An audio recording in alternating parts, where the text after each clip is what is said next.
Assalamualaikum warahmatullahi wabarakatuh. Perkenalkan, nama saya Raisya Nazwan India dengan NIM 2309106099. Saya akan menjelaskan di modul 7 tentang creating WLAN dan DHCP. WLAN atau Wireless Local Area atau juga Access Controller WLAN AC. WLAN adalah salah satu jenis jaringan komputer yang banyak digunakan selain LAN, MAN, dan WAN. Wireless Local Area Network atau WLAN merupakan salah satu jenis jaringan komputer tanpa kabel atau juga disebut dengan nirkabel. Teknologi jaringan nirkabel ini memanfaatkan gelombang elektromagnetik sebagai media transmisinya.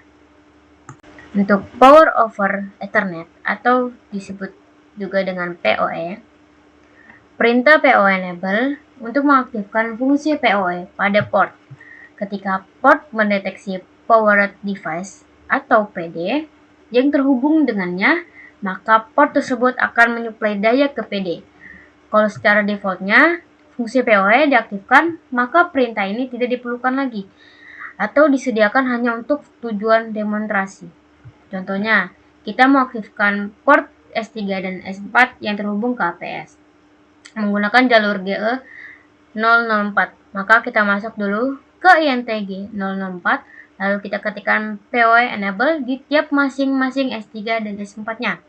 Nah, terus kita konfigurasi jaringan kabel menggunakan konfigurasi VLAN-nya. Di modul sebelumnya kita sudah menjelaskan. Nah, kita masukkan dulu ke VLAN batch-nya, lalu jaringan interface GB Ethernet-nya, lalu port link type trunk, lalu port trunk allow fast VLAN-nya. Nah, kita masukkan di switch dan di AC-nya. Lalu kita konfigurasi alamat IP interface.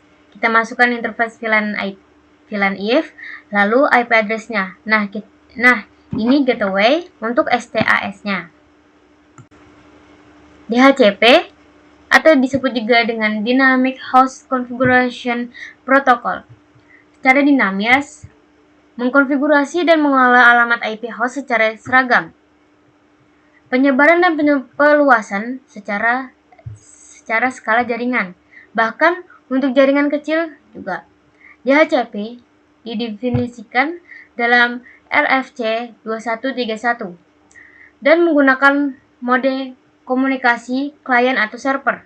Klien DHCP menerima informasi konfigurasi dari server DHCP dan server mengembalikan informasi konfigurasi yang dialokasikan ke klien.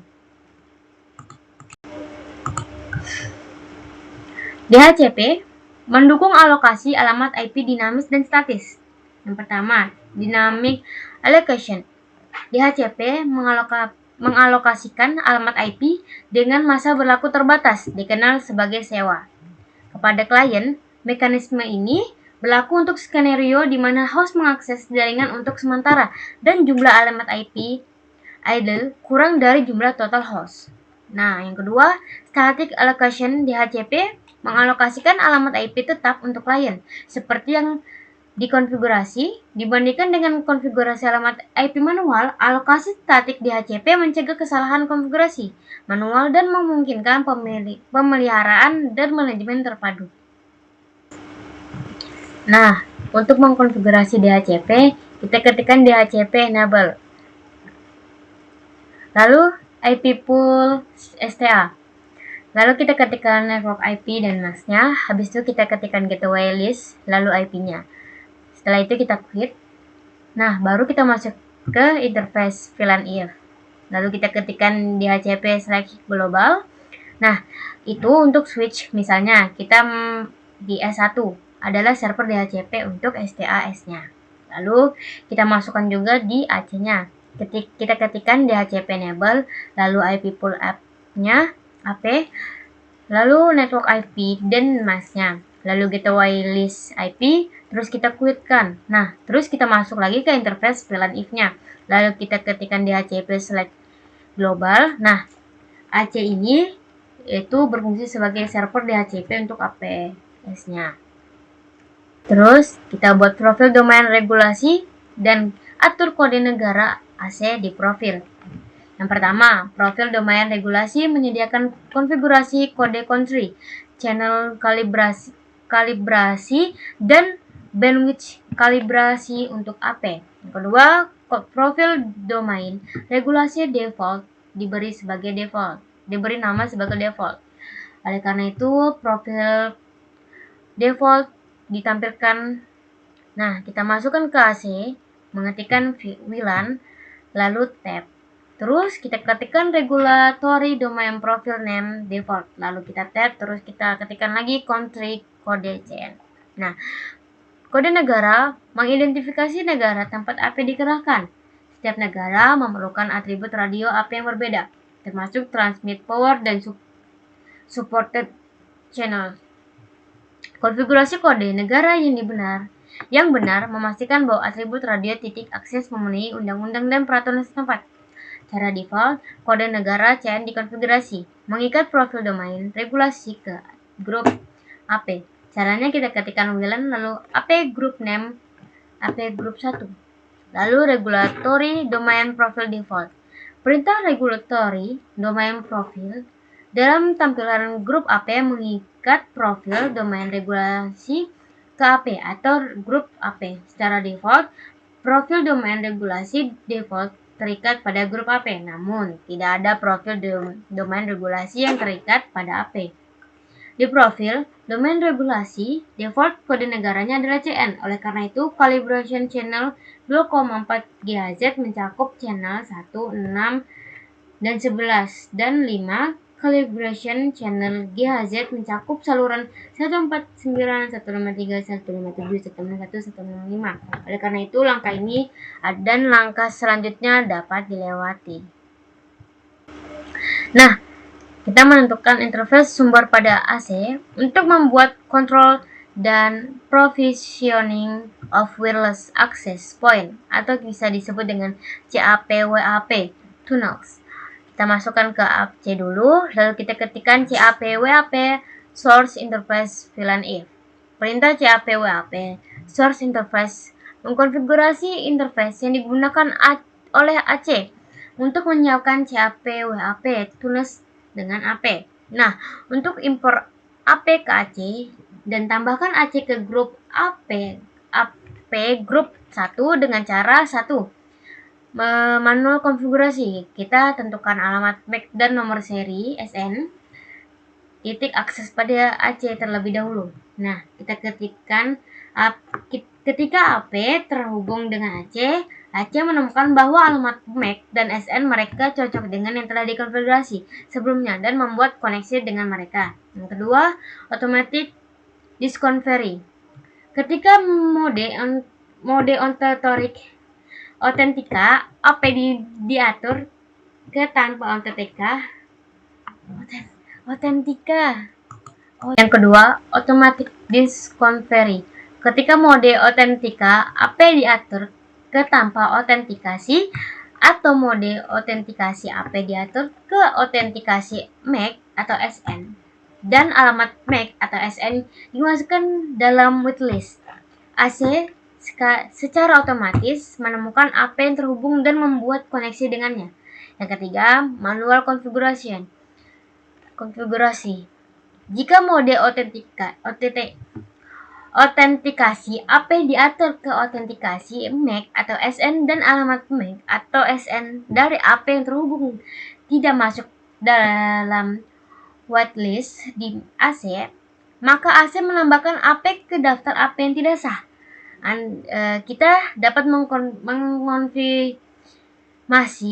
mengonfirmasi identitas AP tersebut secara manual untuk menjadikan online. Nah, kita masuk dulu ke AC, lalu kita ketikkan WLAN. Habis itu AP out mode MAC out. Perintah AP out mode mengkonfigurasi mode autentik AP. Hanya AP yang diautentikasi yang dapat online. Mode autentikasi mencakup autentikasi alamat MAC, autentikasi SN, dan tanpa autentikasi, mode autentikasi AP default adalah autentikasi alamat MAC. Untuk informasi alamat MAC dan SN AP, Periksa label alamat MAC dan label SN dalam paket. Lalu kita ketikkan AP ID 0, AP MAC. Terus untuk perintah AP ID menambahkan AP atau menampilkan tampilan AP argumen. Lalu kita ketikkan AP ID 0, AP MAC. Nah, perintah AP ID itu untuk menambahkan AP atau menampilkan tampilan AP. Argumen AP MAC menentukan autentikasi alamat MAC dan argumen APSN menentukan autentikasi SN. Dalam tampilan AP dapat memasukkan AP ID untuk memasukkan tampilan AP yang sesuai. Nah, terus kita masuk lagi ke AP name AP1. Perintah AP name mengkonfigurasi nama AP. Nama AP harus unik. Jika nama AP tidak dikonfigurasi, maka defaultnya adalah alamat MAC AP tersebut. Nah, lalu kita ketikkan lagi AP group 1. Perintah AP group untuk mengkonfigurasi grup untuk AP. AC mengirimkan konfigurasi ke AP. Misalnya, jika AP1 ditambahkan ke AP group 1, regulatory domain profile, radio profile, dan virtual access point VAP profil yang terikat dengan AP group 1 dikirimkan ke AP1. Secara default, AP tidak ditambahkan ke grup manapun. Ketika AP ditambahkan ke grup atau grup AP berubah, konfigurasi grup akan dikirimkan secara otomatis oleh AC, dan AP akan terus otomatis restart untuk bergabung dengan grup. Nah, untuk menampilkan informasi tentang AP saat ini, kita masuk dulu ke AC, lalu kita ketikkan WLAN, lalu kita display AP all ya. Nah, terus kita membuat security profile HC1A WLAN dan konfigurasi security policy. Nah, kita lanjutkan yang tadi, baru kita ketikkan security profile name HC1A WLAN. Nah, lalu kita masuk lagi ke security WPA 2, PSK, PAS, PHRASE, HC, ISA, Datacom, AS.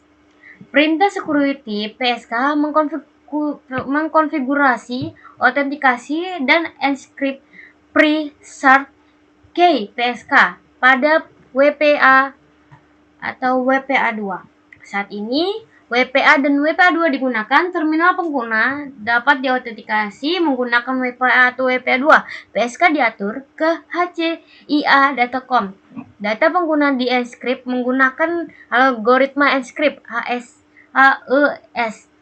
Advanced Encryption Standard. Nah, untuk membuat SSID profil HCIA WLAN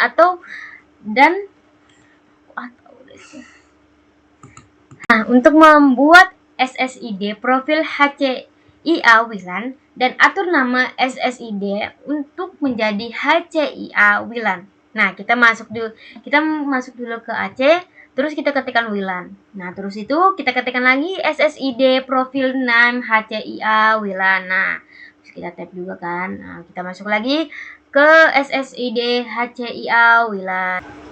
Nah, untuk membuat VAP profil HCIA WLAN, kita mengkonfigurasi mode penerus data dan service VLAN, dan tetapkan security profile dan SSID profil ke FA profil. Kita masuk tadi di AC, kita ketikkan WLAN, terus kita ketikkan lagi FAC profil name HCIA WLAN.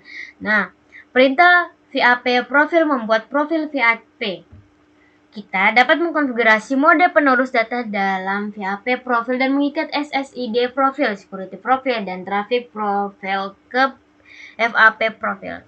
Nah, lanjut lagi, kita ketikkan lagi forward mode discrete forward. Nah, perintah forward mode untuk mengkonfigurasi mode penerus data dalam VAP profil. Secara default, mode penerus data adalah penerus langsung. Nah, kita masuk lagi ke service VLAN ID. Misalnya kita ketikkan 000 atau 001 ya, yang tadi sudah kita masukkan. Nah, perintah service VLAN mengkonfigurasi service VLAN dari FAP. Cara STA, mengakses VLAN, data pengguna yang diteruskan oleh AP membawa service VLAN tag.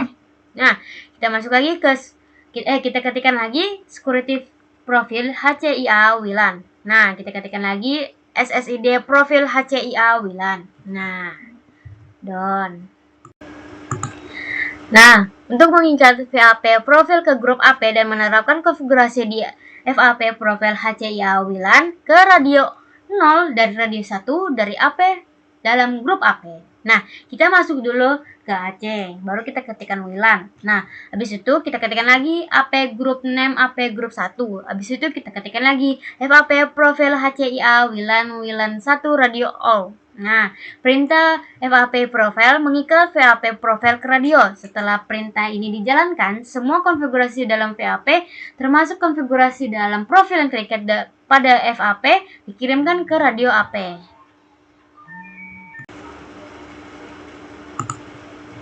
Nah, perintah DHCP select interface memungkinkan interface untuk menggunakan interface address POL. Jika tidak menjalankan perintah ini, maka parameter yang terkait dengan interface address POL tidak akan dikonfigurasi. Nah, perintah DHCP server DNS list mengkonfigurasi alamat server DNS untuk interface address POL. Maksimum 8 alamat server DNS dapat dikonfigurasi. Alamat IP ini dipisahkan dengan spasi. Nah, perintah DHCP select global memungkinkan interface untuk menggunakan global address pool. Setelah menerima permintaan dari DHCP client, interface mencari global address pool untuk alamat IP yang tersedia dan menerima alamat IP ke DHCP client. Nah, di sini saya akan melanjutkan ke modul 8 tentang ACL, Access Control List. Access Control List atau ACL adalah kumpulan dari satu atau lebih aturan. Aturan mengacu pada pertanyaan penilaian menggambarkan kondisi pencocokan paket yang mungkin berupa alamat sumber, alamat tujuan, atau alamat port. Access Control List (ACL) sederhananya digunakan untuk mengizinkan atau tidak paket dari host menuju ke tujuan tertentu. Access Control List atau ACL terdiri atas aturan-aturan dan kondisi yang menentukan trafik jaringan dan menentukan proses di router, apakah nantinya paket akan dilewatkan atau tidak. Penggunaan Access Control List atau ACL yang paling umum dan paling mudah untuk dimengerti adalah penyaringan paket yang tidak diinginkan ketika mengimplementasikan kebijakan keamanan.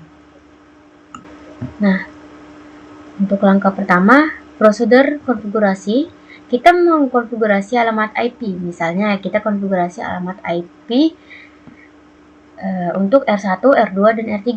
Kita masukkan di R1, kita ketikkan INTG003. Lalu kita masukkan IP address-nya. Nah, lalu kita quit. Setelah itu, masuk lagi kita ke interface loopback 0. Nah, kita masukin IP address-nya, lalu kita quit lagi. Nah, kita masuk lagi ke interface loopback 1. Kita masukkan IP address-nya, baru kita quit lagi. Nah, baru kita masuk ke R2. Masukkan INTG003, lalu IP address-nya, lalu kita quit. Nah, baru kita masuk lagi ke INTG004. Kita masukin IP address-nya, lalu kita quit lagi. Nah, baru kita masuk lagi ke R3. Kita masukkan INTG003, masukkan IP address-nya, lalu quit. Kita masuk ke langkah 2. Kita konfigurasi OSPF untuk memastikan konektivitas jaringan. Kita konfigurasi OSPF pada R1, R2, dan R3.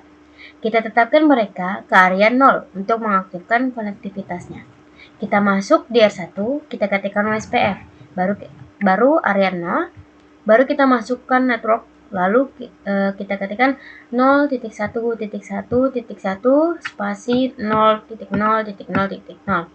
Baru network lagi, lalu 10.1.2.1 spasi 0.0.0.0. Baru network lagi, lalu kita ketikkan 10.1.4.1 spasi 0.0.0.0. Lalu return 0 4 kali ya. Nah, baru kita masuk ke R2. Kita ketikkan OSPF. Kita masuk lagi ke area 0, kita ketikkan lagi network, lalu 10.1.2.2.0.0.0.0 itu IP-nya. Nah, baru masuk lagi di network, kita ketikkan lagi 10.1.3.2 spasi 0.0.0.0, baru kita return. Nah, kita masuk di R3, kita masukkan OSPF, baru kita ketikkan area 0, kita masukkan networknya lagi 10.1.3.1 spasi 0.0.0.0, baru kita return. Nah, kita coba testing pada area 3 pada R3 untuk menguji konektivitas jaringan. Nah, pada langkah 3, kita konfigurasi R3 sebagai server, kita aktifkan fungsi telnet. R3, kita atur level pengguna ke 3 dan atur kata sandi login ke Huawei @123. Kita masuk ke R3, ketikkan telnet server enable. Perintah untuk mengaktifkan server telnet, mengaktifkan layanan telnet. Perintah yang tadi. Nah, terus lalu user interface VTY 0/4 itu untuk perintah antarmuka pengguna menampilkan antarmuka pengguna virtual tipe terminal VTY, mengelola dan memantau pengguna yang masuk menggunakan telnet atau SH. Setelah itu kita ketikkan user privilege level 3, set authentication password chip her, masukkan passwordnya lalu kita quit. Nah, baru kita masuk langkah keempat, kita konfigurasi ACL agar sesuai dengan lalu lintas yang diinginkan. Nah, mode 1 untuk mengkonfigurasi ACL pada antarmuka VTY R3 untuk memungkinkan R1 masuk ke R3 melalui telnet menggunakan alamat IP loopback 1. Nah, kita konfigurasi ACL pada R3. Kita masukkan dulu ke R3, kita ketikkan ACL 3000. Lalu rule 5 permit TCP source 10.1.4.1 spasi 0.0.0.0 destination 10.1.3.1 spasi 0.0.0.0 destination port EQ 23 spasi 23. Lalu rule 10 DNI TCP source any, lalu kita quit. Nah, habis itu kita filter lalu lintas pada antarmuka VTY di R3. Kita ketikkan user interface VTY 0 spasi 4 ACL 3000 0. Nah, lalu kita tampilkan konfigurasi ACL pada R3. Kita ketikkan display ACL 3000. Nah, advance ACL 3000, 2 rules itu adalah ACL tingkat lanjut dibuat bernomor 3000 dan berisi 2 aturan. Nah, ACL petik S step is 5 itu langkah antara nomor aturan ACL ada 5. Nah, rule 5 permit TCP source 10.1.4.1 spasi 0 destination 10.1.3.10 spasi 0 destination port EQ telnet aturannya, maka di bidang kecocokan tidak ditampilkan. Nah, rule 10 DNI TCP. Mode 2, kita konfigurasi ACL pada antarmuka fisik R2 untuk memungkinkan R1 masuk ke R3 melalui telnet dari alamat IP antarmuka fisik. Kita konfigurasi ACL pada R2, kita masuk di R2 lalu ketikkan ACL 3001.